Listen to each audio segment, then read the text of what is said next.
But if there is a favorite to finish in the top two, it would be 27-year-old Josh Davis, triple gold medalist from the 96 Olympics. Most golds, Rowdy, by any American man at those games. You know, I have seen Josh Davis take a lot of races out very fast, but I've never seen Josh take it out that fast. And he's still ahead of world record pace at the half.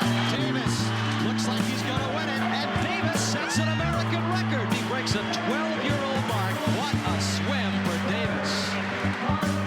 Welcome to the Ultimate Swimmer Podcast. I'm your host, three-time Olympic gold medalist and captain of the 2000 USA team, Josh Davis. Here at Ultimate Swimmer, we hope to inform, inspire, and encourage you to be the very best version of you, physically, mentally, and spiritually, on your swimming journey. This podcast is geared primarily for those of us in the aquatic disciplines of age group swimming, college swimming, para swimming, open water swimming, and masters swimming. But we welcome all who are interested in peak performance, pursuing excellence, and swimming with purpose. So whether you are just starting out in the pool or you've been swimming your entire life, you were born for the water, and you were also born for greatness. So each week we will explore the 7 core habits of achieving greatness that will help take you to the next level in your journey to becoming an ultimate swimmer. This episode is brought to you by Breakout Swim Clinics, the longest-running swim clinic tour of swimming Olympians in U.S. history. Breakout Swim Clinics has been providing swim clubs with the biggest Olympic names for the best prices with gold medal service since 1997. Go to breakoutswimclinic.com and bring some of their great Olympians to your team to help your swimmers break out. Bigger names, better prices, gold medal service. Break out with the best. breakoutswimclinic.com.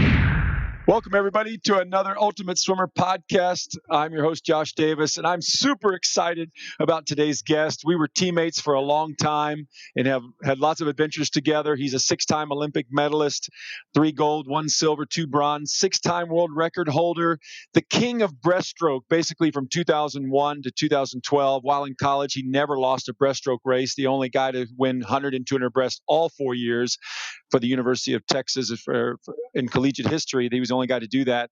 And he's, I think, the only person who's been elected captain to more teams than I have, because he's such an incredible leader and ambassador and positive role model.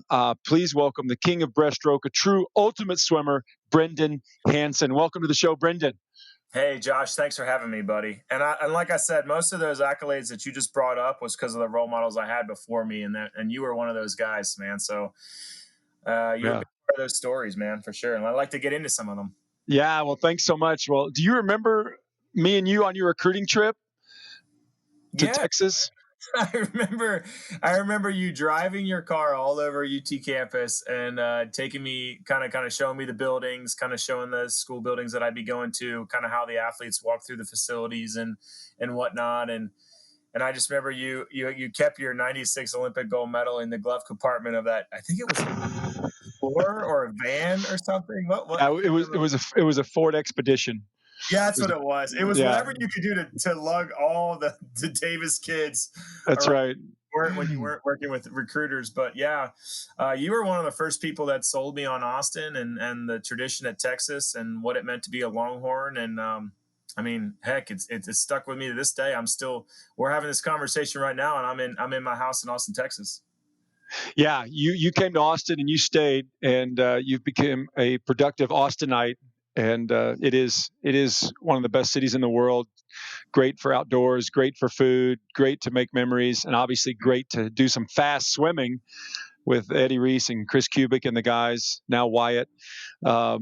So yeah, you had an awesome 4 years of college, but I want to rewind just a little bit to Pennsylvania days. You know, Pennsylvania's produced a lot of great breaststrokers, but what was something in your childhood or your youth that maybe you can recollect that kind of was foundational to set you on the unique trajectory that you had? Did you do lots of different sports? When did you start swimming? Something unique your parents or first coaches did? Give us some highlights of your childhood. Yeah, and I love sharing this part of the story for 2 reasons, Josh. One, you can't Google it, right? And then 2, it really allows your audience to understand that every single person's journey to the top is different, right? So one of my big frustrations when you talk to athletes, and I know you know this as well because we've done clinics around the country together, but so many kids plot their dot in relations to the story I may tell right now or your story. And they're like, well, I'm not where those people were. And I'm like, it doesn't matter. It's your pen, your paper, you're writing your own story. My story started back in Pennsylvania. I grew up swimming in a 50-meter pool at Foxcatcher Swim Club, which was John DuPont's estate. So if you watch the ESPN 30 for 30 and you see the 50-meter pool in there, that's where I first started taking my laps as a swimmer. And I played baseball. I was a very active kid. I was the kid that my mom would say, hey, look, when the sun gets to this part on the trees in the afternoon, you need to be home for dinner. And the rest of the time she'd, basically pin a $5 bill to our shirt and say, hey, go have fun the rest of the day. And like me and 5 or 6 of the neighborhood guys and my brother and I would just kind of travel around the neighborhood on our bikes. And so I don't want to say we were like the lost boys of our neighborhood, but I was just very active as a young kid. And one of the things that I realized in all the capacity of all those different outlets was 2 things. One, I didn't like people telling me I couldn't do something. So when I was hanging out with those guys and they'd be like, no one will jump off this bridge into the water, I was on the bridge ready to jump off, right? And it was just kind of my personality off the start. And then 2, I was extremely competitive, and I could always my brother was like, man, you always take it to another level. Like if I had $1 for every time my brother said that as a kid growing up, because he was always a protective older brother, and it was like, you got to slow down, man. You're just taking it to another level. And I just didn't understand that because I never liked boundaries. I never liked, like I said earlier, the people telling me I couldn't do something. So I think a lot of my competitiveness and my approach to the sport of swimming that many people can see and look at was just kind of how I was as a kid growing up. I just enjoyed being competitive. I enjoyed any aspect of just trying to be the best at something and finding ways to do that. It wasn't. Let me just explain this to you. It was not unicorns, rainbows, and butterflies all the way through my whole career. With that tenacious personality that I'm talking about from a young kid, a little Brendan Hansen, is that I was not very good in school because I couldn't sit down and focus and listen. Because I wanted to be an impact player, right? So having somebody, I had to learn how to be taught. I had to learn how to educate myself. There was a lot of struggles for me from the side of like reading books and things of that nature. And it wasn't until I could kind of combine the approach of, if you want to get good in swimming, you got to listen to your coach and you got to find a way to get better, or not just swimming, but in sport, right? I utilized the avenue of sport to understand that to exceed in anything in life, you have to be educated and you have to continue to stay in that learning state. And I kind of learned that in the sports world because I was such an athletic kid, and I moved it over to the academic world sometime around like 3rd or 4th grade. And my mom said, you finally started clicking, you, because I was real nervous for a long time. So long story short, my story started off as just a young kid. And like, I was not this like standout, amazing swimmer early on. And I've done a lot of Zoom calls and podcasts with kids since the pandemic has started and talked to them about that. Like, I remember my first race that I won was in high school.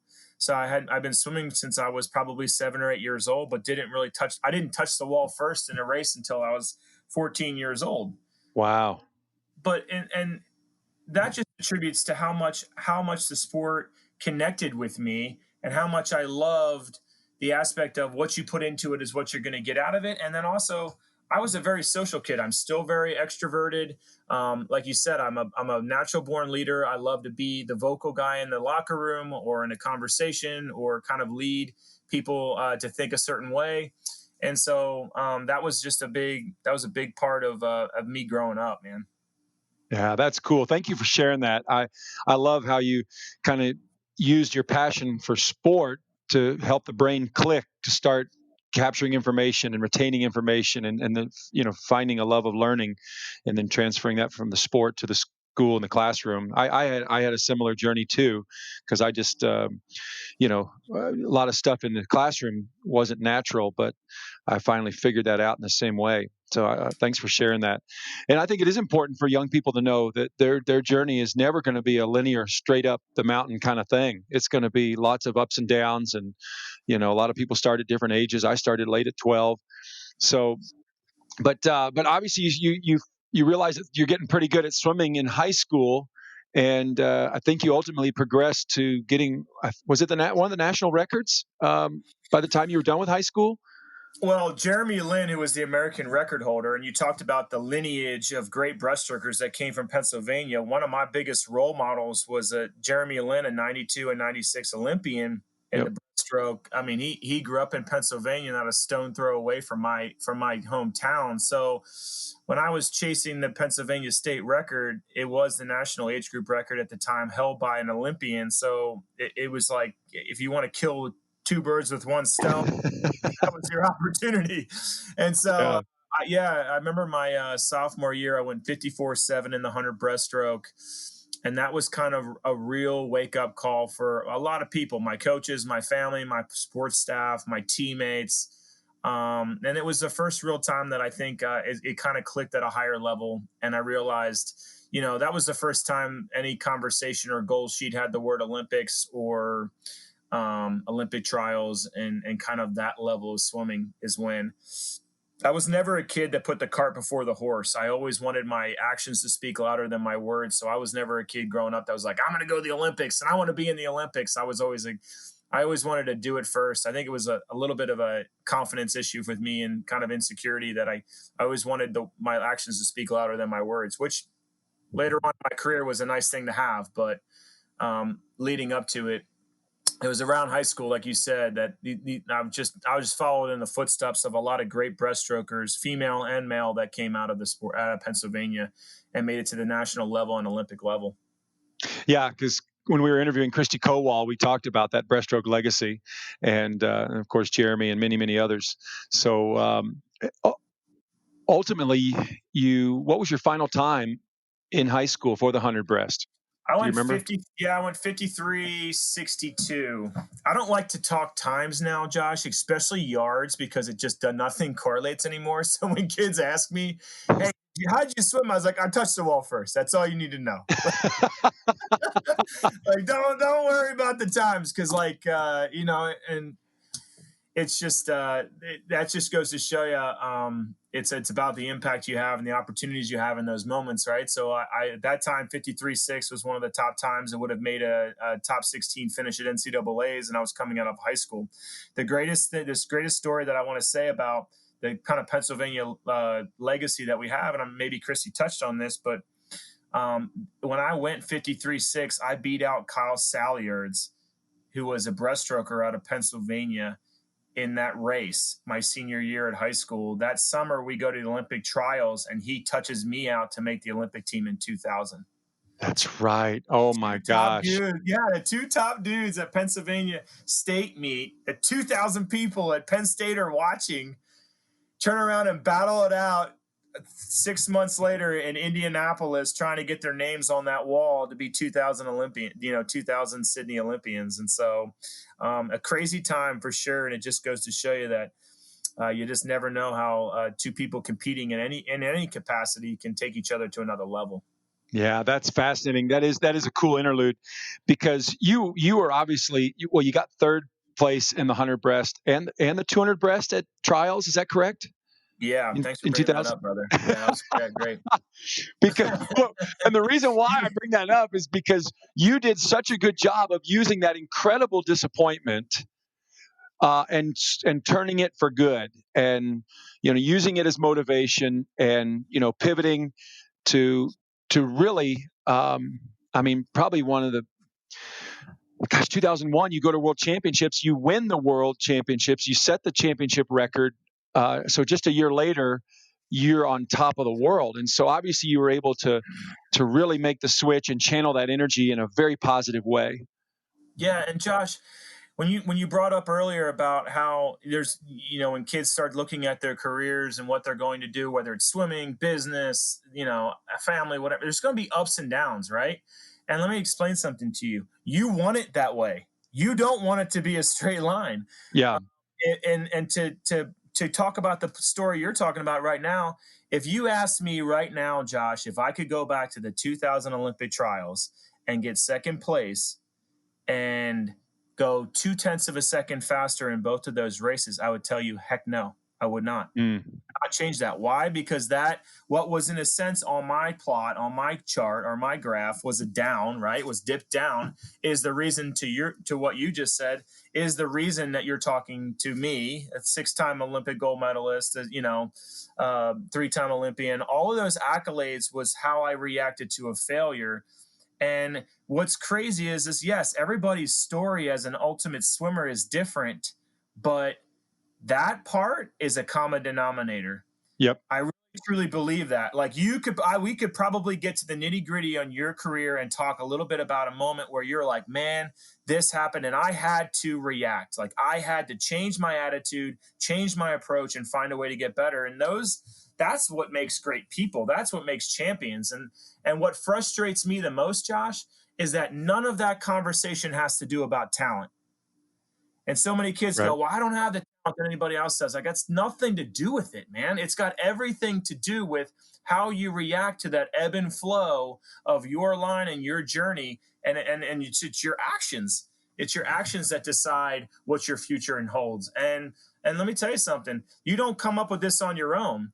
There was multiple times where I was at a dip and a low, and I would come over after a race at a senior circuit meet at Texas, and you'd put your arm around me and say, Brennan, look, what did you do wrong? What do you got to fix? Stay in the learning state. Go talk to Eddie. Go talk to Chris. Like I had role models like you and my other teammates and other Longhorns and people that kind of guided me to get that line to start going back up again. You know, you don't take this thing on by yourself, by no means. No, that's so cool. Every Olympian I've met has adversity. You know, I think of me missing the team in 92, coming back, making it in 96. Neil Walker missing it in 96, coming back and making it in 2000 and 2004. You know, so all of us have that common denominator of adversity and finding a way to overcome that and use it for good. And so that's well said. So obviously you're feeling good. 2001, 2002, winning college titles. You never lost a breaststroke race all of college. That had to have been kind of fun. Yeah, but I lost a lot of workouts at Texas. and the reason I say that, Josh, is because you know the competitiveness that was at workout. I mean, oh yeah. Would Eddie come out and say, guys, what are you doing? That's not what you slow down, right? Like he'd give us a set and all of a sudden it was just like we'd all be racing each other when it was a preset to a main set that he wanted us to do. And so I think that environment of the daily grind and the daily racing that we did at Texas under that roof, where I had the opportunity to fail every day in practice and then try to find ways to improve once I hit that wall in workout, was one of the reasons I was able to stay so consistent in competition for those 4 years of college. Yeah. Because what we did in daily and training really made the meets easy.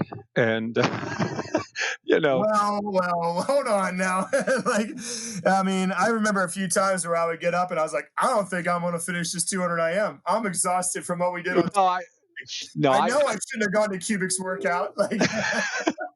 Yeah. I meant mentally easy. Physically, we were torn down most of the year because back then, Eddie wouldn't let us rest in December like he does now. I mean, we were in the hole for 6 months. You know, it was hard. Yeah, we're better athletes than they are now. That's for sure. Yeah, those guys have it easy. We paved the way for them, didn't we? Oh, geez. Gosh, how nice it would be to have a little taper in December back then. Oh, my gosh. But anyway, it all worked out. And our training group, we had, you and Aaron Pearsall, Ian Crocker, Neil Walker, Nate Dusing, Jamie Roush, Scott Goldblatt, me. All of us hated to lose. It's like, it was just insane.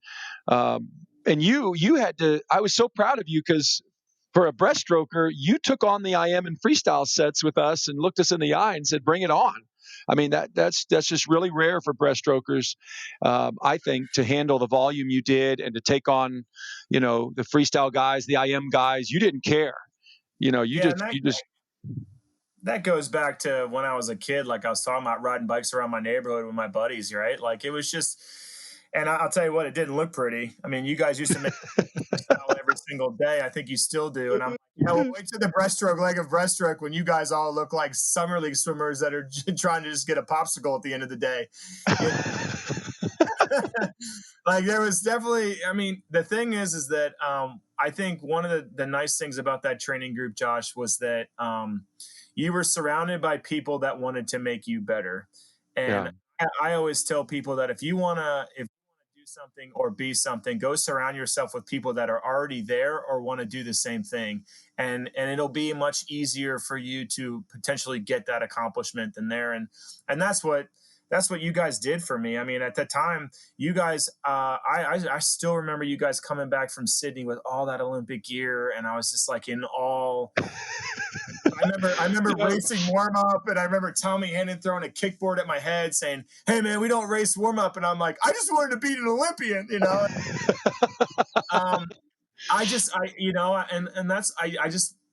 I just try to tell kids, like, that's a scary moment. Like, don't get me wrong. When 8 Olympians come back and you're on the Texas team and 8 Olympians come back from Sydney and they're part of your training group, don't think for one second that there was like a comfort zone to that at all. I was just like, I want to be those guys. So I'm going to start behaving like they do because they're already Olympians. So if I behave like an Olympian before I am one, the chances of me becoming an Olympian are much higher. Yeah, absolutely. I tell young people who are trying to improve, I says, find the fastest team in your area or the team with the most people that you can race every day that are kind of fast, and you join that team, you're probably going to get faster too. So I sometimes make the analogy that, like, okay, if I was to go play miniature golf with Tiger Woods, I would think about every putt going through that windmill or that whale or through, somebody's legs to get there a lot differently because I was playing against Tiger Woods versus if I was just like going on a Friday night to go play with some friends or my family or whatever it may be, right? So a lot of times the people that you're around when you're trying to accomplish something or practicing or working your way towards a goal can really affect the trajectory of how you the kind of effort and energy you put into it. Because let's be honest, if you're playing against Tiger Woods, I know you're competitive enough so you're like, all right, I really got to think about how I want to bank this off the wall, or something like that, right? Oh yeah.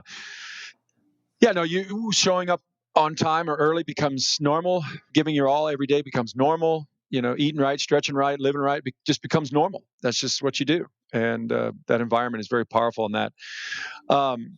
So internationally, though, you start making some headway. And 2001, you're world champion. In 2003, you're world champion in the 100 breast. 2005, you're world champion. 2007, you're world champion in the 100 breast. So I think that's the only time there was 4 world champion titles in a row. So that was a pretty cool run internationally.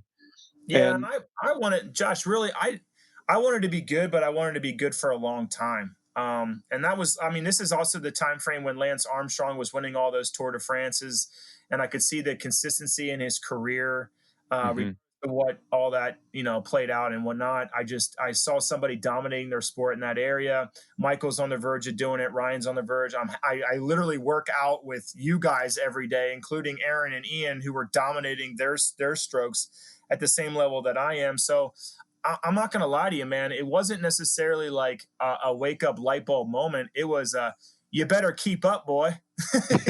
Right.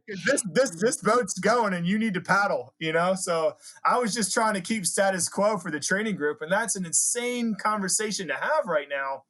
But at the same time, there was nothing normal about it. Outside looking in, we all thought it was normal as we were doing this stuff, but outside looking in, it was a time to be had in the sport of swimming. That's for sure.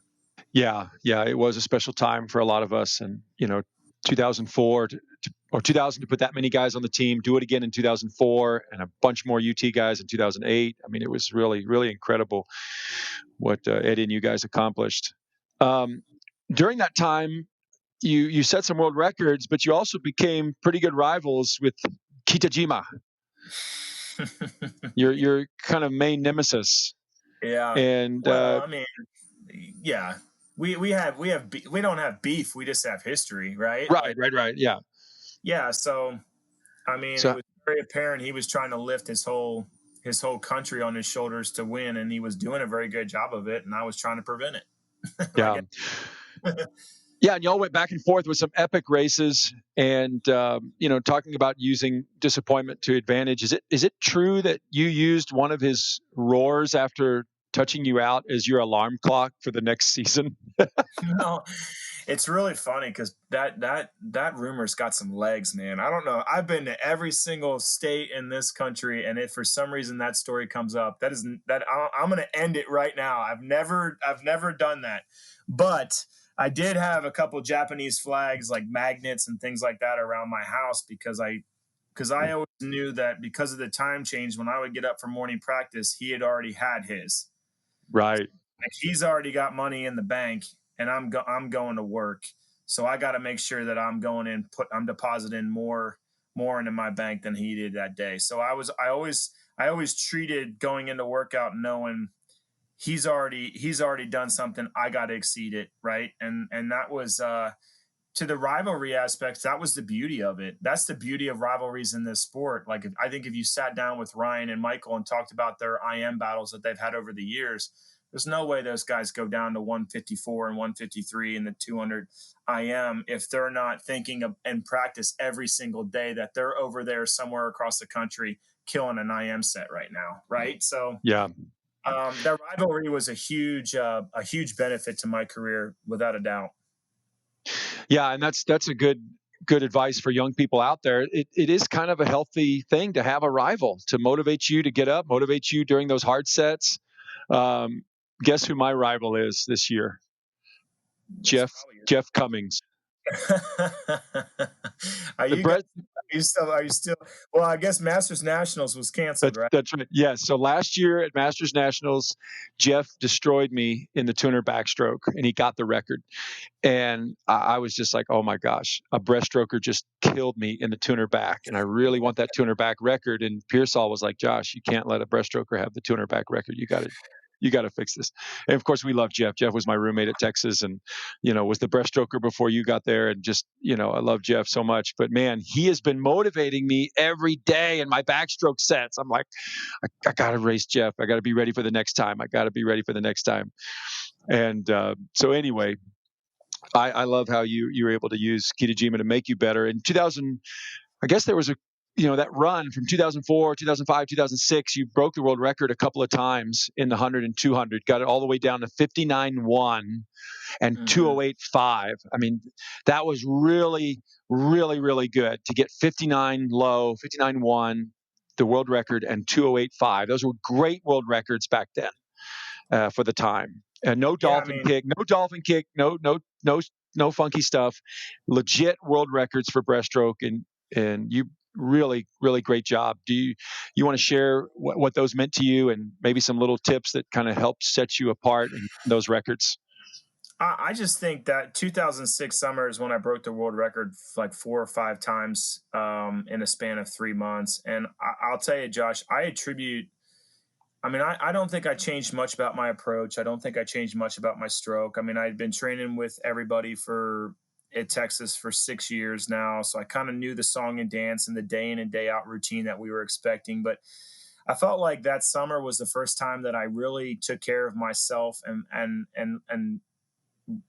from a nutrition standpoint to stretch on your own time, all the little detail things that as an immature 18 to 21-year-old kid, as a college kid, I wasn't really looking at that. I was just relying on work in and work out, right? So I think that was the summer where I really got the chance to see how all of those little small decisions that I made, the 22 hours that I was not at the pool every day, could directly affect the outcome of a race, because those times 59.1 and 208 were big time drops from what was already the world record. So, I mean, there's reasons for you listeners. There's reasons why Josh and I and other Olympians tell you to do these things on your own outside of workouts, because I've got anecdotal and story after story that directly associates those decisions that I made outside of the sport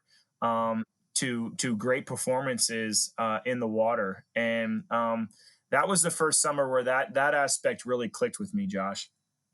Yeah, we talk about those concepts of an ultimate swimmer at our clinics, about like you said, stretching, getting to bed on time, hydration, nutrition, just taking care of body, mind, spirit, making sure you're covering all the bases so that you're at peak performance, full recovery as much as possible every day. And all those little decisions make a big difference, and they simply become habits where you don't have to think about them. That's just your lifestyle. That's just how you live. You just live the ultimate swimmer lifestyle, and it doesn't, you don't have to think so much about it. You're just doing it, and it does pay off in the end.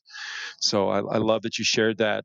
We did a clinic in Pennsylvania. We went back to Pennsylvania in 2006 around that same time.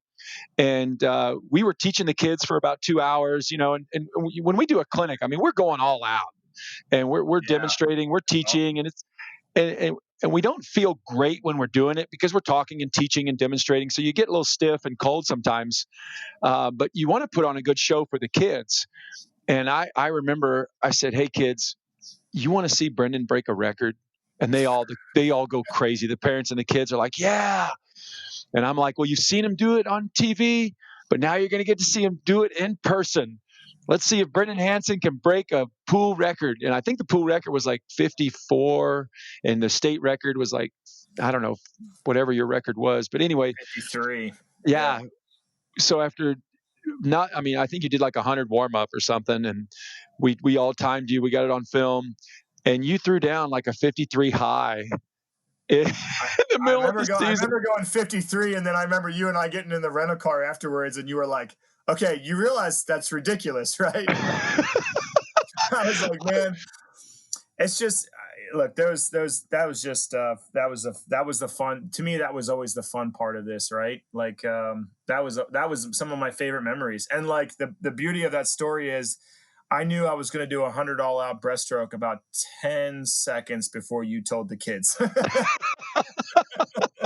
I know. I didn't want you to think about it too long, because you didn't give me much time either way, bro. I knew you were in good shape. I was like, okay, just 4 lengths for the kids, do it for the kids. And you didn't disappoint. And that was a special moment that they got to see the record in that pool in your home state. So thanks for doing that. Yeah. But I walked that's cool. funny for about 2 days after that, but it's all good. That's great. So anyway, you keep progressing for 2008, and it's like any meet. There's ups and downs. But tell us what Beijing was like. What you did is to help be a leader for that team and to help get through some ups and downs of that meet. What are some memories you have of Beijing? Because that was a special Olympics. It was a unique Olympics. It was a really tough Olympics for me, Josh. And I obviously was part of some historic events in that one, but a lot of that wouldn't have happened if there's some things that didn't happen in the meantime. So like 2004 Olympics, you come out of that one, it's your first Olympic Games. You kind of learn the ups and downs. You have, quote unquote, the experience now as a veteran Olympian. I go into 2008, and I had done everything that was asked of me. Every stone was overturned. I had trained at the level that I felt like I was. And I just remember looking down the water at 50 meters of water for the final of the 100 breaststroke going, is this really all I've got to show for myself? And I just, and that's a really real moment. And I want to share it. And it's not easy to share, but that was a real moment. And people are like, that's crazy. Like, you're at the Olympics, you're at the peak of your moment. And that's the conversation you have with yourself. And the thing is that it goes back to the balance conversation that you and I were having, where if you don't, and you talk about this in your clinics, if you don't take care of those other things outside of the pool, and everything's not full, and you don't take care of your family, and you don't take care of your finances, and you don't take care of the people in your life, that can come and be extra baggage when you get behind the blocks, no matter how fit you are, no matter how prepared you are. And that is a perfect example of what happened in Beijing. And that's probably why I had the thought that I did. So when I get 4th place in the 100 breaststroke, in my mind, I'm like, this is the worst sport I've ever seen in my entire life. I've done everything I've been told to do. And and I'm not going to lie to you guys, I am 26 years old, and I deserve it. I wanted that gold medal. That was my gold medal. No one should have gotten that gold medal. That was mine. I deserve that gold medal. And I can't tell you how many times I want to go back and slap that kid in the face and just say, you don't deserve anything. You still have to earn it. You still have to go get it, no matter who you are. And you've talked about my chronological events leading up to that moment. I'm number one in the world for 5 years leading up to that race, and I get fourth. How can I possibly get fourth? The reason you get fourth is because you don't take care of yourself in other areas outside of that. I took my equipment bag after that 100 breaststroke and I threw it in the trash can. I'm walking down the corridor and my brother pulls me aside and he goes, "Hey, where are you going?" I'm like, "I'm out of here, man. I'm going back. I'm getting on the airplane. I'm getting on the next plane out of here. I'm going to go find the girl I've been dating forever and we're going to get married. And I'm out of here, man. This is crap."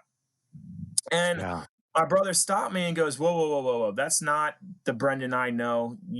Josh, you probably know that's not the Brendan you know, right? And so that's when I turned the focus off of me. I kind of turned the switch off of this is a whole me-I conversation, and it became, you're the captain of this team. You got to lead as many gold medals as you can the rest of the time. I wasn't swimming again until the last night, which was the medley relay, which could potentially be a historical event. And Michael wins his 8th gold medal, which was a, hey, don't screw this up moment for me.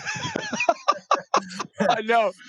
Yeah, but that's the part that I try to, I'm like, you got to get used to knowing that line in life is always going to be squirrely. And that even if you think you've learned, guys, I've already learned this lesson multiple times in the sport, but yet I'm 26 years old and it's slapping me in the face in front of 2 million people.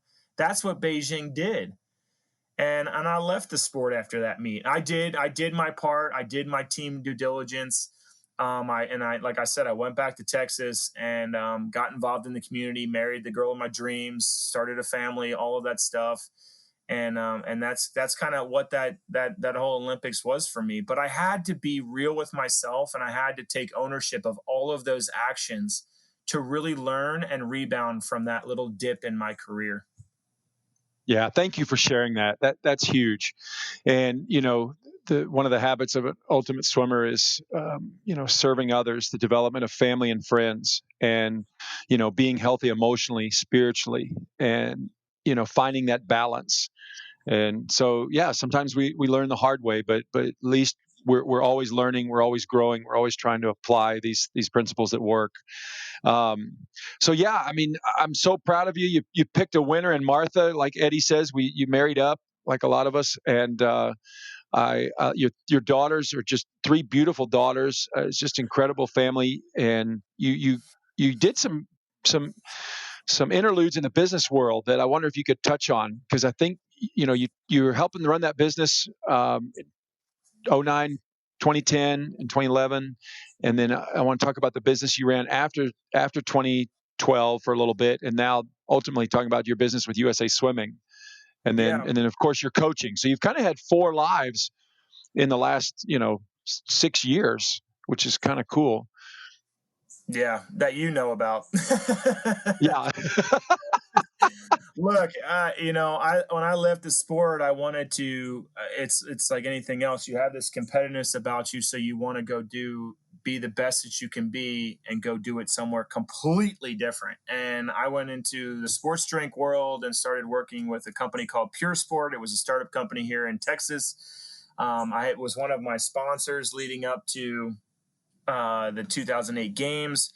And I knew I had ability to connect with people. You kind of taught me that on the road doing these clinics, and I felt like I could do it and make some money for myself. And so it was not an easy transition, because you go from being the best in the world at something to being somebody that kind of feels like they have to reinvent themselves. And so definitely a little bit of a struggle through that. But I also knew that there's levers that I could pull that not a lot of people could pull. And I'm not saying titles like, oh, I could walk in the room and be like, I'm Olympic gold medalist Brendan. That was not a lever I ever pulled. But there was levers like I would go until the job was done, not until it was 5 o'clock. Right.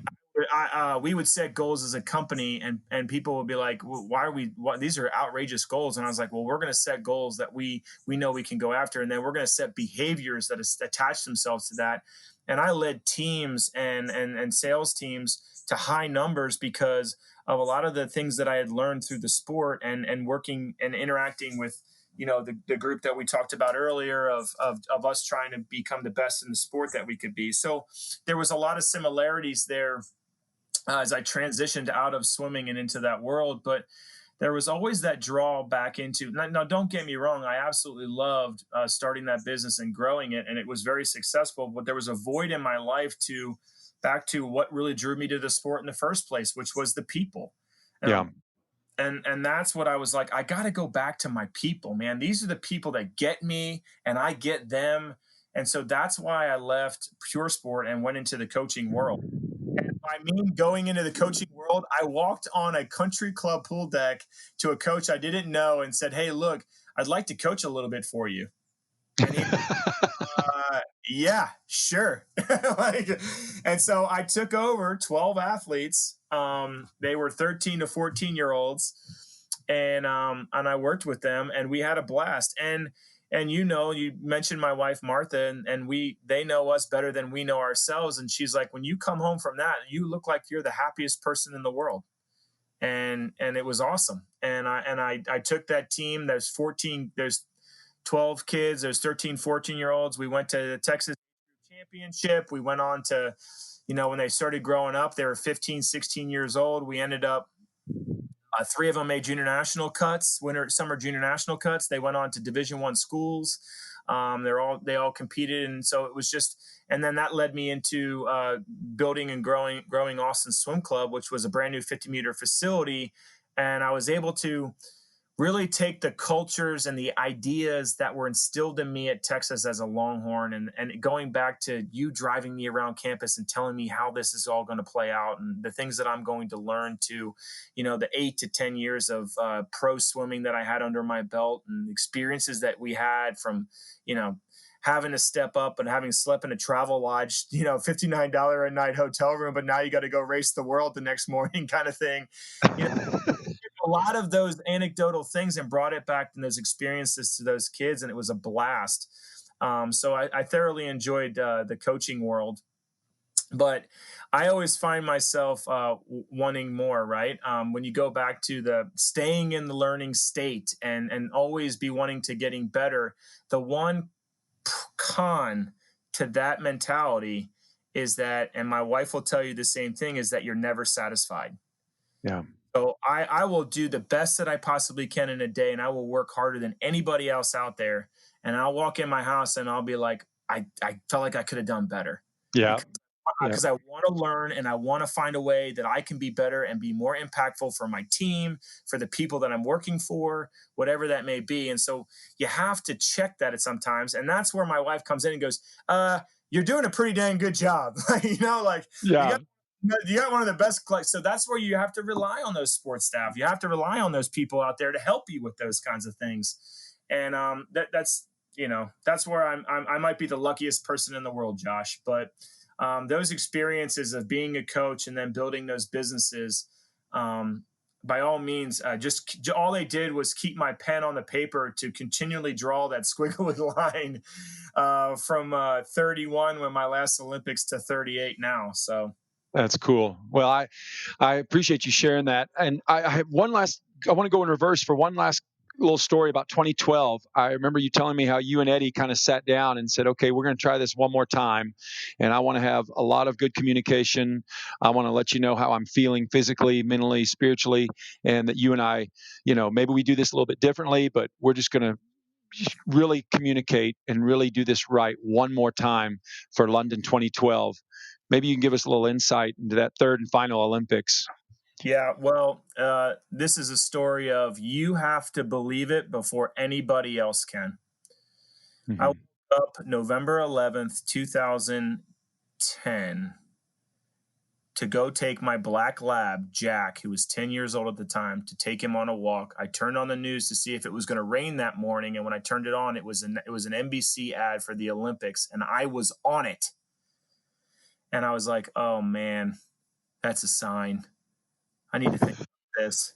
And so I'm walking the neighborhood with Jack, and we're walking around, and he's looking at squirrels, and I'm just continually thinking about, is this something I'm going to regret? Did I leave the sport the wrong way? And the thoughts are racing in and out of my head, and I'm not sure what I'm thinking and if it's right thought or whatever. And I remember going in the garage and putting the leash to Jack back up, and I looked at Jack and I was like, hey man, I think I'm going to go back to 2012 Olympics. And he just gave me this big old lick on the face, and I was like, all right, I got one guy to believe in me. I got to go get everybody else to think I can do it. And I walked in the house and I told Martha, I said, Martha, I'm going to go back to 2012 Olympics. And she goes, oh my gosh, seriously? She's like, well, you better call Eddie. And so that's where this story starts, because I don't really think, as much as I love her to death, I don't really think she saw the vision that I saw. And that's okay. Right. It was, again, it's my pen, my paper, and I'm writing my journey. Yeah. And I walk into Eddie's office and I said, Eddie, look, I want to come back. And it was Monday morning. And I said, hey, look, I'm here to swim. And I was like, I'm going to come back and swim. And he goes, Brendan, I got 6 guys in the water right now that are faster than you. You haven't been in the water in 6 months. And I said, I'm not going to talk about those 6 other guys, Ed. I'm here for you and I to talk about how we're going to do this the right way. And we're going to work as a team to make this happen. And I, like I told you, I've never been a cart before the horse guy. So I was like, give me 2 weeks to prove to you what I just said is worth your time. And so I went back to the water and I started, and I had to prove it to myself too, because let me explain something to you. When I sat there and told Martha and I told Eddie, hey, I want to come back to 2012, it was not 100% all in. There was 30% of me that was like, is this a good idea? Like, I don't want you to think that like there's these moments in life where you're always going to be all in. This was definitely a 70-30 conversation. And I needed those 2 weeks of action to really drive and pave the way for the next 18 months leading up to those Olympics. And there was a lot of really in-depth conversations between Eddie and I, because like you said, I was a 31-year-old athlete. I'm not that rubber band 18-year-old kid that could do repeat workouts a certain way. And there needed to be a much higher level of communication. Plus, I had knowledge of 20 years of experience that I wanted to offer to the conversation that before I just shut my mouth and did what I was told. Yeah. Now, going into this where I was like, I want to be part of this conversation and what I do. And and you need to protect me as my guardian, Eddie, and as my coach. When you give me things, you know that I'm going to challenge you, because I have to challenge the world in 18 months. And so that was a very progressive conversation, because if you talk to Eddie, he'll tell you that a lot of the ways that he interacts with his very, very talented team right now, those are a lot of the conversations that he has with them, which is the reason that they're so successful so fast. So I don't want to say that I'm the reason that Texas is so good right now, but I do want to say it goes back to, none of that story happens if you don't believe it before anybody else. Don't get me wrong. My 10-year-old black lab licked me in the face, and I believe that he believed in me. Now, whether it doesn't matter. He licked my face a million times before he passed away. But the point is that I knew 70% of me, without a doubt, knew that I could go accomplish that.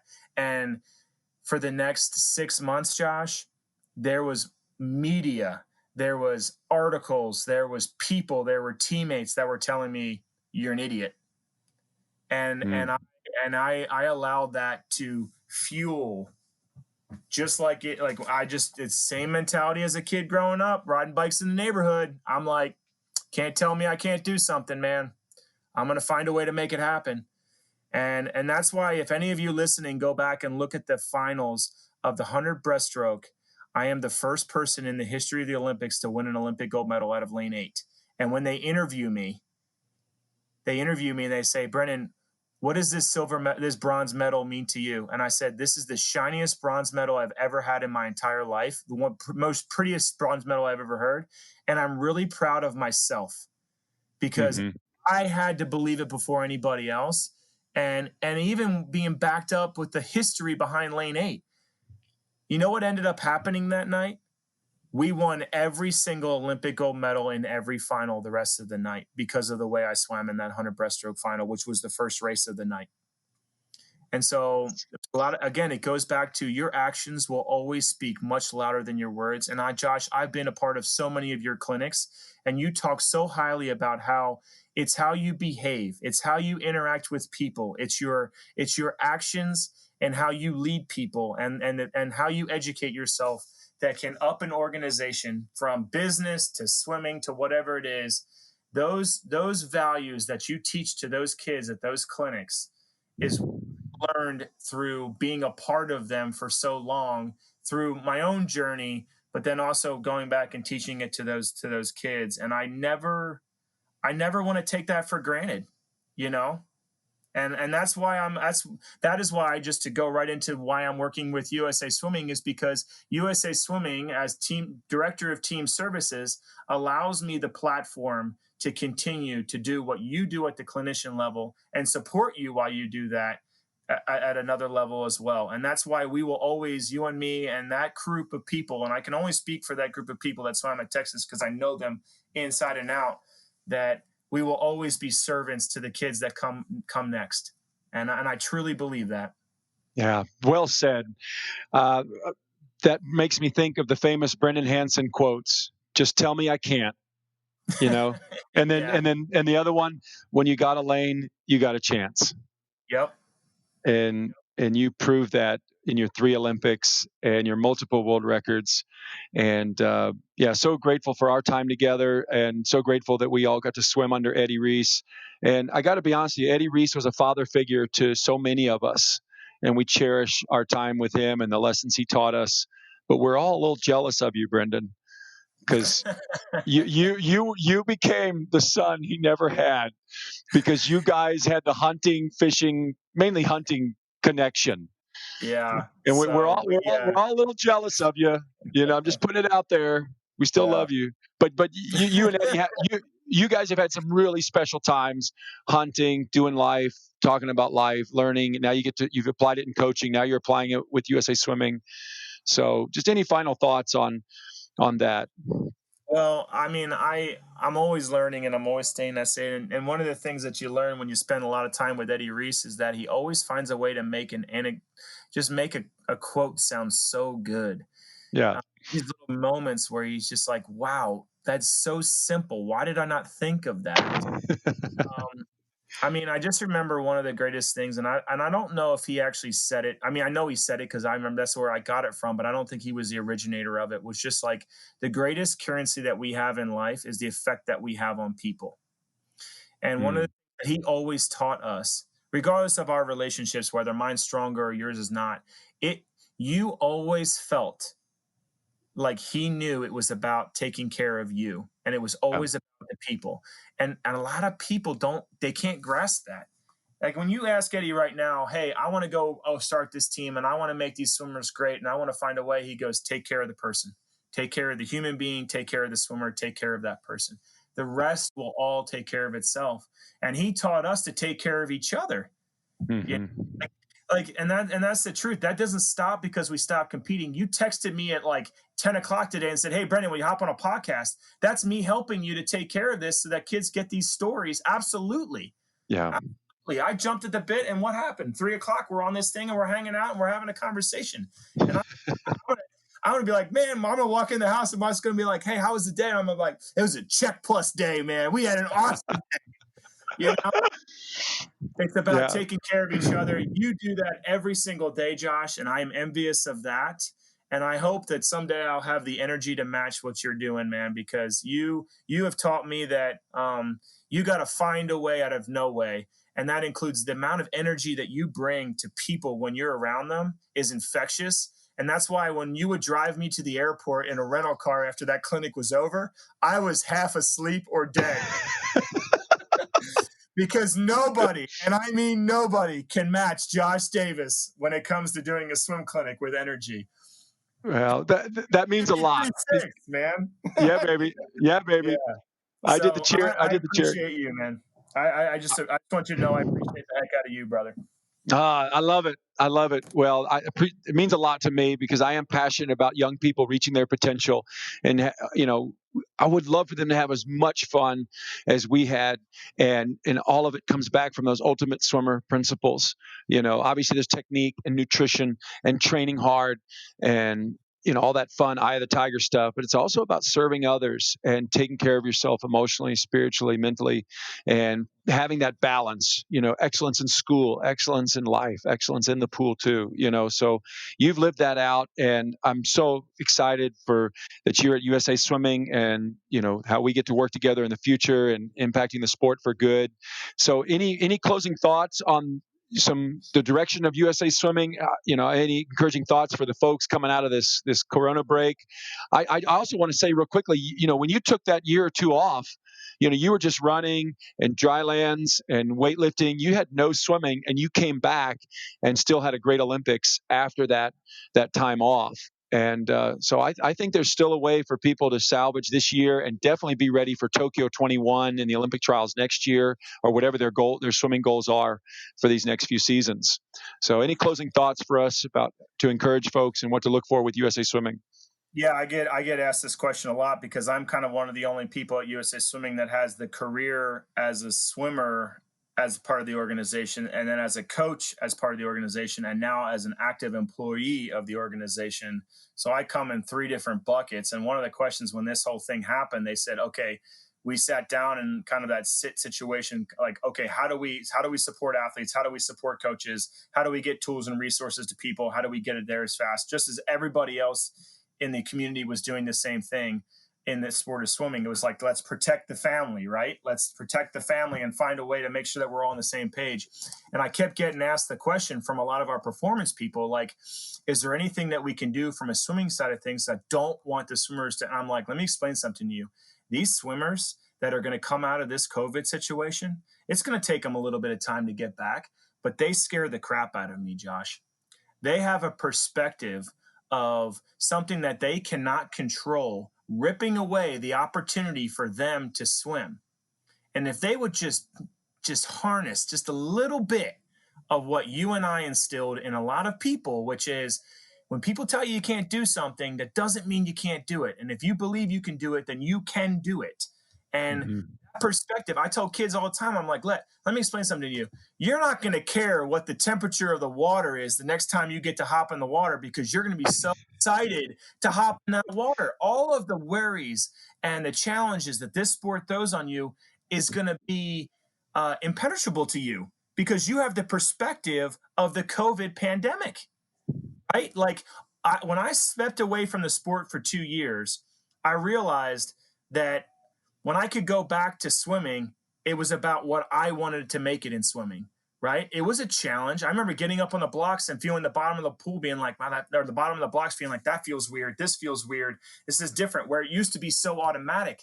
But I had a perspective of where, like, hey, this could all go away in a second. So I have to be 100% present in the moment and enjoy the moment, whether it's a good swim or a bad swim or a down squirrely part of my line or an up squirrely part of my line. It was a moment for me to improve and grow. And right now, for the last 3 months, these kids have been ripped of that opportunity. And it scares me what they're going to do when that opportunity comes back, because they're going to take it and they're going to capitalize on it more intensely, more furiously. They're going to bring so much energy back to the sport because it's been ripped away from them, that I don't know. It's not going to be what records fall. It's going to be how many records fall and by how much, right? Like, that's the way I perceive this. And call me the eternal optimist. I don't care. But I'm one of the people that has had that perspective, having gone away from the sport for a little bit and come back. But it was voluntary for me. It's involuntary for these kids. They didn't get to choose that. With that scares the crap out of me in a good way. And that's why I feel like if they do these dry lands, if they stay engaged, if they take care of each other, like you and I have said multiple times on this podcast, you take care of each other. I'm telling you what, I'll tell you what, it's literally, who is the next Michael Phelps? Who is the next Brendan Hansen? Who is the next Josh Davis? Because I'm excited to see them. And one thing, they're going to crush anything that I ever did in the sport, because they've got this little dip in their line of their journey that I never had. And that perspective makes them incredibly dangerous athletes. The one where I'm like, I'm glad I'm retired, Josh. I'm really glad. I agree with you. Well said. I think there's some athletes that have come out way tougher and stronger with that huge attitude of gratitude, and it's going to propel them to great things next year. So you are an awesome ambassador for USA Swimming. I'm so glad that you're still around to impact clubs and kids, and I can't wait. Maybe we can do a clinic together in the future sometime for old time's sake. I would love that. And you and I can race a 50 breast against each other. Maybe I have a shot this time. I don't know. But if you got to... Yeah, okay, whatever. but like Brendan said, just tell me I can't, and if you got a lane, you got a chance, baby. So that's right. Yeah. Well, I know I'll be seeing you next year at the Olympic trials. USA Swimming always puts on a wonderful show to pick our Olympic team, and how can folks get a hold of you and keep up with you, Brendan? Oh, man, I'm about as accessible as they come, and I want to be. So if you want to reach out to me and connect with me, guys, the easiest way is email, and then I'd love to just be a part of your journey any way I can. So it's just bhansen@usaswimming.org. That's really simple. bhansen, Hansen, @usaswimming.org. Hit me up, and I'm absolutely – that's the one thing about the community of swimming, and one thing that we instill at USA Swimming is we are one family, one voice. And we are always 1 degree of separation from somebody. And if you think for 1 second that I'm not here for you, you're kidding yourself, because I'm always here for you. Beautiful. Great leader, great coach, great ambassador, and true ultimate swimmer. Thanks for being on the show, Brendan. We'll see you soon. Thanks, Josh. Thank you for joining us on this Ultimate Swimmer podcast. We hope you enjoyed hearing from these Olympians and life champions and how certain habits and decisions help them on their journey, and they can help you too. If there is an ultimate swimmer from your team that you would like to nominate that we can recognize on our show, just email me at josh@joshdavis.com. That's josh@joshdavis.com. And tell us about how your ultimate swimmer is making a difference in your swimming community. And that's the goal, to make a difference and swim with purpose. Not only are you getting better, but you're helping those around you get better too. When you realize you were born for the water, born for greatness, and born to serve others, you are on your way to becoming an ultimate swimmer. I'm Josh Davis. Until next time, keep streamlining and keep smiling. See you around the pool soon.